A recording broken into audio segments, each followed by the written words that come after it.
All right, we are recapping the second week of the year. We're going to cover the buys, account performance year to date, including an update on the NVIDIA put. All right, so let's get into the action. Monday the 13th, we had our automated buys of CGDV and DivB, $100 each. As I said in the first recap, they will get as close to the buy amount as possible without going over. So, for example, the actual buy may be $99.97.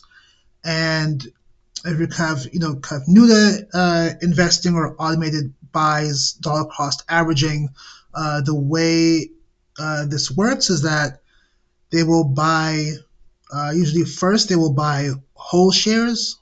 So in the CGDV, for example, there'll be a buy for two whole shares at the price, and then there will be another buy, um, typically the same price, but the shares will be fractional. So it doesn't buy, the 2.862 in one buy. It'll be one buy whole shares, and then the remainder of the money it will use for a fractional. Same thing with Div B,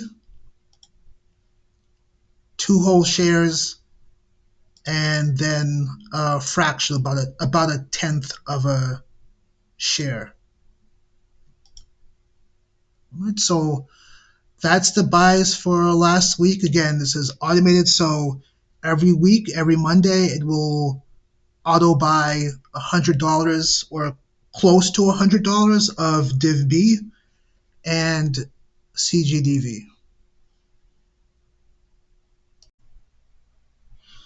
Now let's see how the account is done these first couple weeks. From the top, SPACs again will become increasingly negative year to date as the cash is used to buy Div B and CGDV.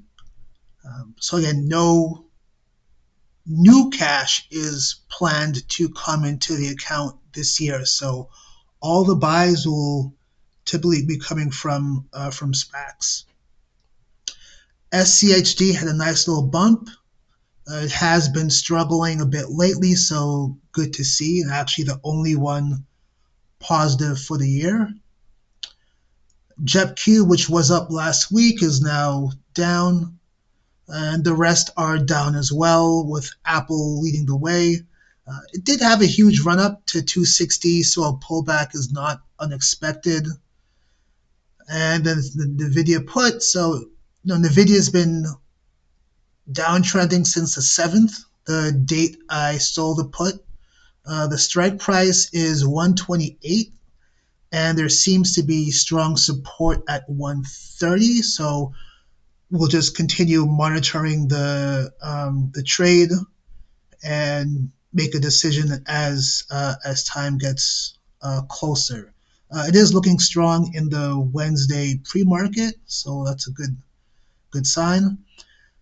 So total account down year to date, but again, almost entirely due to the NVIDIA put. So you kind of take out that put, and the account is slightly positive for the year. So kind of looking forward to the rest of January. I would not be surprised to see a lot of continued volatility, which could be good or bad, depends on how you look at it and what your plan is. Okay? So that wraps up week 2, 2025. On to next week.